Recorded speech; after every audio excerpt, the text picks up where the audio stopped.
السلام عليكم متابعيني، بسم الله الرحمن الرحيم، اللهم صل على محمد وآل محمد. طبعا متابعيني أنا آسفة هوايد متأخرة عليكم بالفيديوهات الخياطة، بس الصراحة قناة الطبخ شوية ماخذة كل وقتي، وتصوير تعرفون انتو شغل وبيت وجهال وأطفال، بس إن شاء الله بحيل الله أرجع أنزل لكم فيديوهات هواية للخياطة. يعني اقدر ان شاء الله. هسه راح يجينا محرم وشغلات وتستفادون من عندي هواي ان شاء الله. يعني انزل لكم شرح كامل، لان انا ما اقدر انزل هواي خياطه، لان انا اشرح مو مثل باقي العالم تقعد بس هيك. لا انا اشرح ما يرضى الله. طبعا اليوم اجيتكم بشغله كلش حلوه. طبعا هواي ناس طبت لي ومبنين عليك الله شنو ماكينه زينه، شنو ماكينه تنصحينا بيها، شنو ماكينه يعني شوفيها صالحة. طبعا هاي اخذتها من شركة امبليوم، صار لي تقريبا اخذتها من عندهم فد مو اقول لكم يعني قليل، لا صار لي شهرين ونص، هيك شهرين عندي هاي الماكينة. طبعا هاي الماكينة روعة فوق الخيال.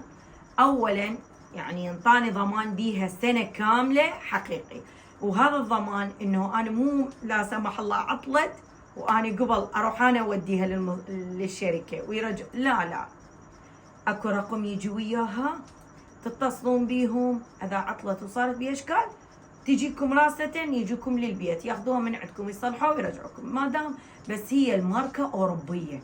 تعرفون شنو معنى ماركة اوروبية؟ بدال مثلا نقول غير ماركة، لو هاي يجوز تحتمال تعطل بسرعة، موادها مو زينة، بس ماركة اوروبية لا، يكون الغراض مالتها للداخل كله نحاس وطبيعي ويكون قوي، يعني تقدرين انت عمليه تشتغلين. طبعا تيجي بيها اشياء. طبعا هاي دواسه مال رجل تنحط جوا هنا. هسه انا راح اشغل ونشوف لكم. طبعا اخليها جوا وبيها اشياء، تعالوا اشوف لكم. طبعا تيجي وياها اشياء هوايه كلش حلوه. طبعا هنا هاي شوفي ماركه امبليوم، ما دام هاي الماركه بيها معناتها اوروبيه. انتهى الموضوع. هنا عندنا 36 نقشة، الكل تحتاجه، كل خياطة، كل بيت. مثلا بيت تقول لك أنا ليش أروح أودي مثلا كفة بناطير ما أدري شنو، شغلات فتق جبة، أشياء هواي أمور عليها. طبعا يحجون عنها، يقولون عنها مثلا بنين نريد اصليه. انا انصحكم بهاي الصراحه، انصحكم لان ما دام بيها ضمان سنه يعني انه ما تعطل، روعه. طبعا بيها مثل ما قلت لكم 32 حاجه. طبعا تجي وياها اشياء. طبعا هاي منها خاصه الرجالي شغله بيها نحسه انه بيها جوزه. هاي ما بيها جوزه، هاي لا تنكسر ولا تنعوج ولا ابد، يعني ابد يعني. شوفوا هسه هاي مالتها، هاي وياها حتى نسيت اسمها. طبعا هذا الملكوك مالتها يجي وياها الاصلي، شوفوا. وهذا الني يجن تقريبا 4 لا 5 وياسه، اشوف لكم. طبعا شلون تعرفون انه هي صارت مضبوطه؟ نخليها هيجي، شوفوا نخليها هيجي ونسمع الطقة، يعني معناته صارت بالمكان الصح. سمعتوا؟ هسه صارت بمكانها صح. هسه هاي نغلقها ما علينا بيها. طبعا وياها ابر احتياطية، هسه راح اشوف لكم. طبعا يجي وياها هيك شي جيب، يصحوا مثل الجيب تحطون غراضكم بيها. هاي مال ملكوك، هنا درنفيسين بيها تفتحوها حتى تدهنوها. انا اقول لكم تدهنوها مثلا بيها براغي، تفتحون ذن البراغي. طبعا هذا درنفيس كبير وصغير. وهنا مال ملكوك شوفوا كم وحده، 4 وحده بيها هي 4 وياها. هنا هذا الدهن حاط لكم اياه هو مالتها، تخلون وين مكان يفتر، اي مكان يفتر تحطون من هذا الدهن. طبعا تجي وياها فرشة تنظيف منا تنظفون بالداخل كلها. هنا عندنا هاي الحلوة مال دقمة، مال البيت دقمة، يعني الكل تحتاجها، خاصة أهل المحلات اللي عندهم مثلا ماكينة صناعية، ليش يروحون يدقون الدقمة بغير مكان؟ هو بالنهاية تختص الدقمة وتدقها. ايش قد حلوة يعني بيت الدقمة. اكو ناس تجهز جنب قميص تروح تدقها بغير مكان، والدق مال القميص يكلف 2000 دينار إلى 3000 دينار. هاي موجودة بيها كل الاحتياجات احنا نحتاجها اياتها. هاي هنا من طينة مال الدقمة. هسه انا اعلمكم شلون طريقتها بالضبط.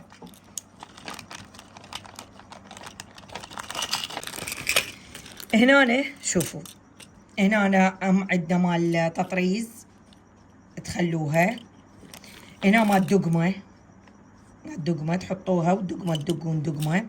وهاي أبر احتياطية. طبعا الأبر رخيصة كلش، أنا أشتري 100 أبرة ب 3000، 100 أبرة، وهي ما تنكسر، مو ذاك تنكسر، بس مثلا خرزة إذا القماش بيه خرزة مثلا هيك شيء.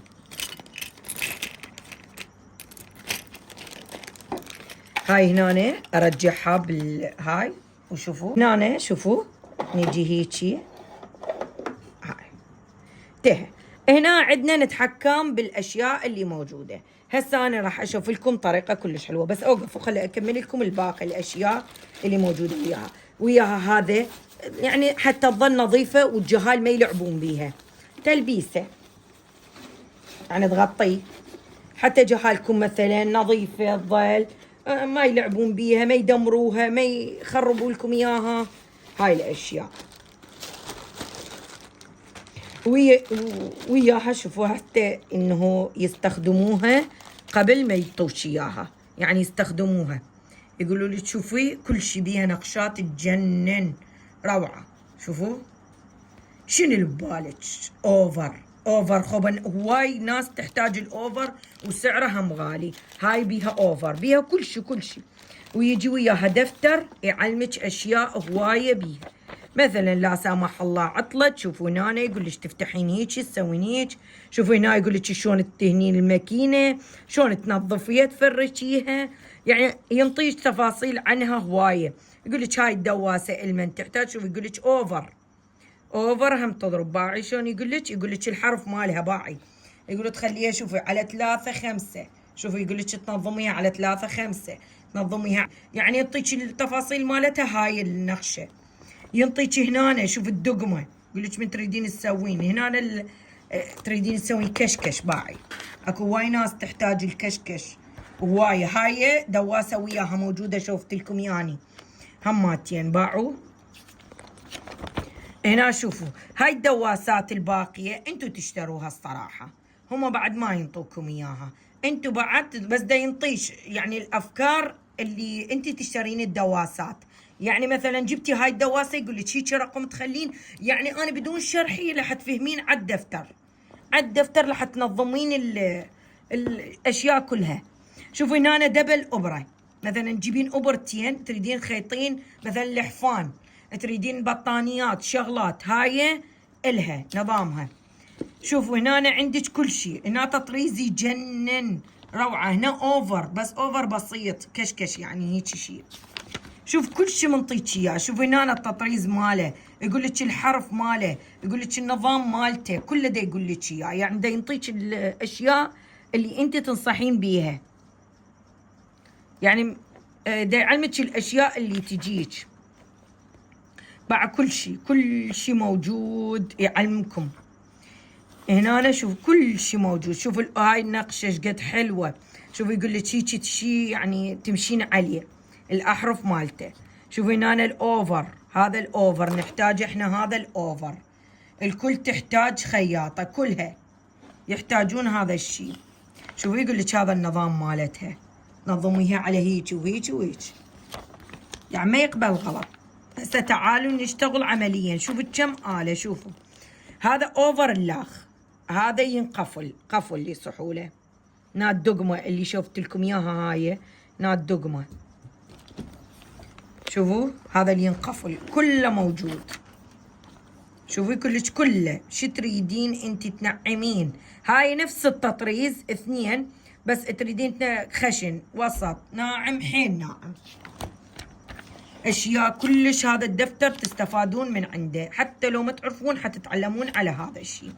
طبعا هنا ناخذ الدفتر على صفحه نسوي اشياء بعد طبعا اول حاجه خلينا نلف ملكوك للملكوك. نسوي هالطريقه، نغلق، نجيب هالشكل وناخذ البكره نلزمها بيدينا بهالشكل وندوس. هنا اكو دقمه، باعوا لاحظوا هنا عندنا دقمه نشغلها. تعال شوفوا بيها قلوب حتى اللي يكون نظرها شويه قليل بالابره بالهاي، قلوب بيها ايش قد حلو. يعني مثلا تريدون نظرها قليل ما تقدر تشوف الابره، هنا كلش موضوع حلو. طبعا تلزمون مثل ما اني هسه وندوس بالدواسه وبهالشكل. الموضوع كلش بسيط. شوفوا صوت ماكو، اسمعوا صوت اكو، صوت ماكو، يختفي اي صوت موجود.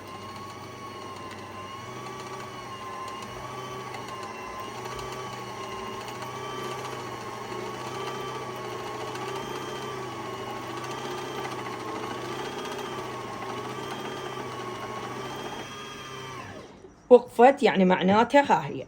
هسه نفتح منها نوخرها. طبعا هسه انتبهوا على التنظيم مالتها. راح اجي اخلي هاي العوده مثل ما قلت لكم شيش مالتك، واخلي الخيط وباع. ركزوا هنا نخليها. انا خليت البكره هنا وجيت ضفتها هيجي بهالشكل. اجي وين اخلي انزلها بهذا، انزلها بهاي الشرحايه الاولانيه. ركزوا علي. نجي عندنا هذا نفر بيه، نطلع الحديده. باعوا طلعنا الحديده. هاي الحديده وين نفرها وراها. شوفوا هسه حرجع اعيد لكم اياها حتى تفتهمون علي. هاي منا فرها ونرجع نخليها بهالشكل. هاي انتهى الموضوع. نجي اكو هنا مثل الحلقه نلبسها والابره بعد اياتها مبينه. القلوب عندنا وهاي كلش واضح. هاي شوفوا لين بيها قلوب وتشوفون. هسه شو نسوي؟ نطلع الخيط اللي كان جوه.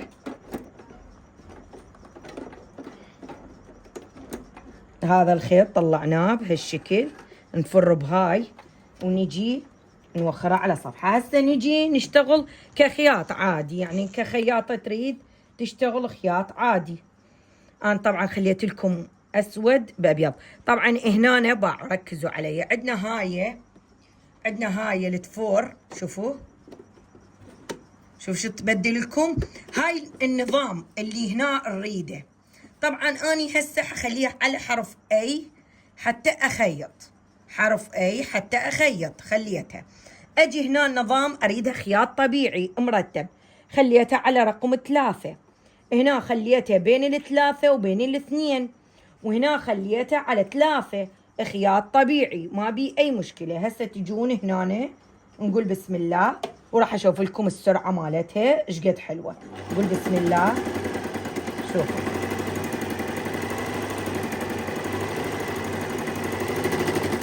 شوفوا هسه اني اكو نظام كلش حلو. شوفوا حتى تشوفونه. اكو هنا بدون مقص ما تحتاجون. اكو هي قطاعه قطعه القماش، يعني ما يحتاج انه تخلون مقص. وهذا الخياط اللي كل وحده تحتاجه. هيجي نظام كل وحده تحتاجه. شوفوا شلون مرتب. شوفوا ما مفتح وحده عن وحده. شوفوا وسريعه كلش، يعني نظاميه. حخيط لكم مره اللوخ بيها وش قد حلو. شوفوا انا حاطتها على ميز ودا اشتغل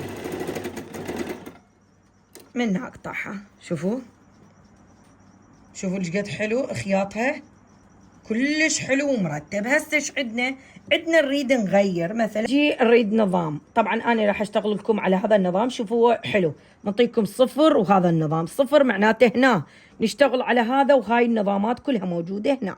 هسه نشتغل حاجه. انا حاخذ لكم شيء بي حلو تحبونه مثل الاوفر مثل يعني مثلا نقول خياط عبي مثلا تريدون تقفلوها، ما تريدون تودوها لأي شخص يسوي لكم اياها، ذني كلهن النظام موجود، بس تنعمون وتخشنون. اي طبعا انا حاخذ لكم هاي النقشة حرف سي، بس هنا اس لازم نشتغل اولا هنا. طبعا هنا 4 نروح طبعا شوية قوية ما يخالف لحد ما نطلع اس على 1. طلعنا هذا النظام اس على 1 على 1.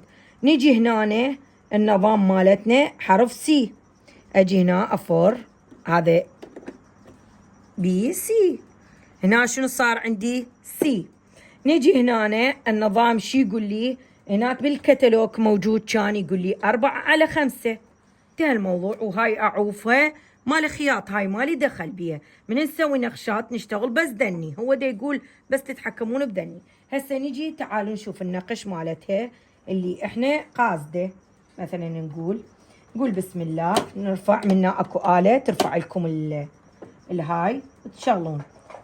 هسه الدواسة جوا مال الرجل نشغلها وندوس سريعة باعوا. نظامها حيل حلو.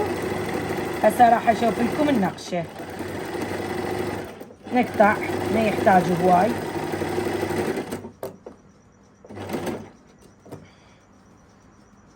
هاي النقشة شوف ايش قد حلوة، هاي تستخدموها لأي شي تريدونه. ومن ورا بالشكل ثاني، باعوا الشكل الثاني اللي ورا، وباعوا هنا ايش قد حلو. هسه تعالوا خلينا ناخذ غير نقشة.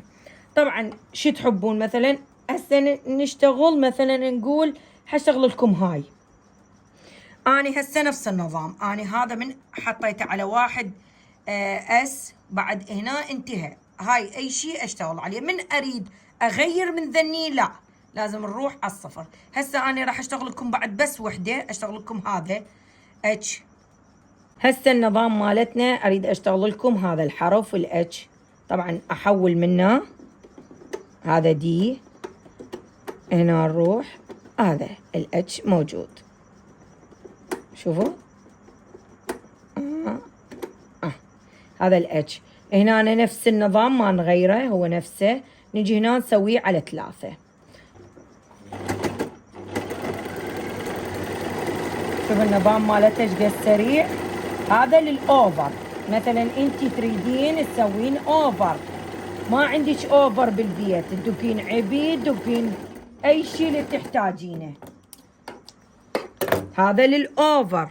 طبعا هنا الوجه مال الفوق هذا تخلوه بالظهر، هذا من تدقون منه هيجي هذا تخلوه بالظهر. هي التطريز عندكم من جوا، شوفوا هذا اوفر. مثلا تريدين تدقين اوفر، تخشنين تنعمين منه تخشنين تنعمين منه، تخشنين تنعمينه منه. طبعا هذا الاوفر الكل تحتاجه، اوفر الكل تحتاجه. هسه نغير نظام. طبعا نغير نظام. هسه انا شنو النظام ما خليته على 0، هو يقول لي هنا أنا خليه على 0، هنا على 0. لا هو ما يحتاج، هذا معناته من هنا 0 باعوا منه. هذا منه راح نخليه على هذا بين 1 وبين يعني خلوه على 1 افضل لكم حتى يعطيكم نقشه كلش حلوه. هنا خلينا على 0 وهنا حنعوفه على 3. شو نريد هاي النقشه الاس السي. خليت سي من حركته، شوفوا سي، وراح اشتغل هاي النقشه. تعالوا وياي نقول بسم الله.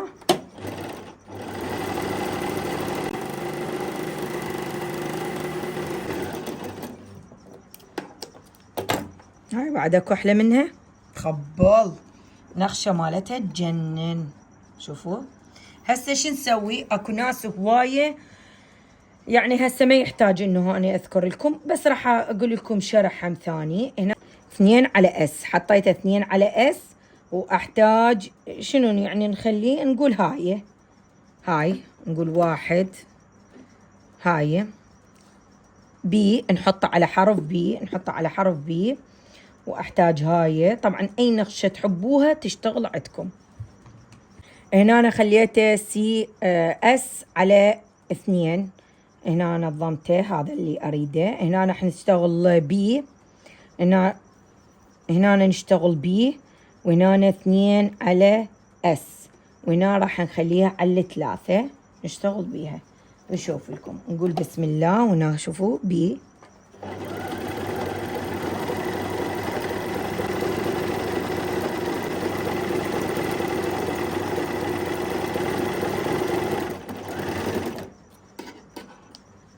باعوا. هذا اللي اشتغلت عليه اني البي. طبعا هسه كل بعد عرفتوا كل النظامات، اعطيتكم نظام هذا ونظام هذا ونظام هذا. هسه احنا شو نريد نسوي بيد دقمه. اكثر الناس انا من الذين اللي كنت اعاني من الدقمه، لان يجيني قميص، تجيني دشداشه تحتاج 3 دقم، تجيني اشكال والوان، يعني خير من الله. طبعا هسه نطبق ونطلع هاي. شوفوا هاي مال الدقمه. هنا شوفوا اكو هنا ضاغطه، بس تخلوها بايديكم هيجي توقع هاي عندكم. طبعا ونجيب هالشكل كذلك، نقعد هذا السهم بيها. شوفوا هنا خليت هاي، بس لازم نرجعها وين؟ هيجي بهالشكل. هسه انا اشوف لكم اياه شلون نسوي. طبعا هنا خليت النظام 0، وهنا خليته على 3، ويا تبيها سهم وهنا 0. اوكي. هسه هنا نجي وين؟ باعوا هنا ركزوا على هذا، راح نخليه على رقم 2 و4. ليش؟ نريد ننظم ذني اول شيء، ننظم ذني. تعالوا هسه شوفوا.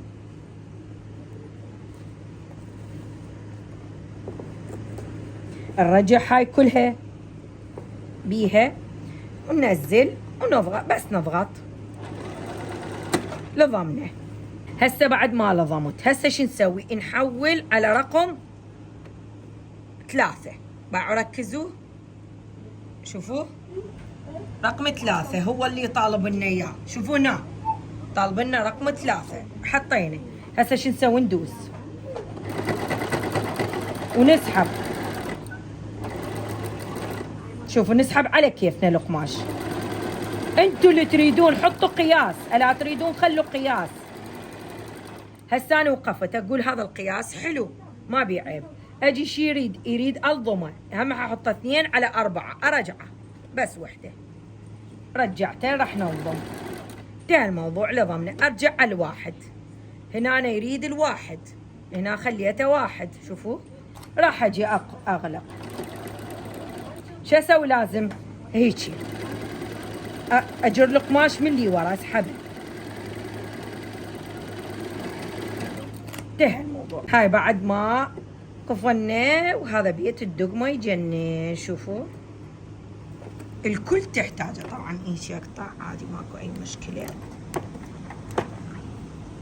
الكل تحتاجه. تريدين اكبر بيت دقمه. طبعا هسه انا مال استعجال ما ضبطته، يعني ما ضبطت لكم اياه، انتم ترتبوه احسن من عندي وانطيتكم اياه. وهذا الفيديو راح يظل لكم ايش وقت ما تريدون شرح غلط عندكم انتم، ما من تاخذوها مثلا شرحكم مو مضبوط، يعني ما افتهمتوا على شيء، تقدرون تعيدون الفيديو. وهاي شوفوا كل النقشات اللي انا قدمتها لكم، وبعد بي مال دقمه، وبعد بي اشكال والوان. هسه انا شرحت لكم عنها كل شيء. هي من شركه امبليوم، شركه غنيه عن التعريف. طبعا راح اخلي لكم الرابط والرقم بصندوق الوصف. طبعا اي شخص ما يعرف صندوق الوصف وين، اكو جوا عنوان الفيديو مثلا كاتبه جبت لكم ماكينه، اكو عنوان فيديو موجود اول ما يظهر عندكم، اكو كلمه بصف العنوان مزيد، اضغطوا على المزيد، هو هذا صندوق الوصف. راح تلقون الرابط والرقم مالتهم. قولوا لهم من طرف بنين حيعطوكم ضمان سنه كامله حقيقي، يعني مو مثلا نقول يلا ضمان سنه وبعدين ما تخابروهم ما يعبروكم، لا قولوا من طرف بنين او الشفا غفران ينطوكم ضمان سنه. واقول لكم شكرا على المشاهده، تحياتي لكم.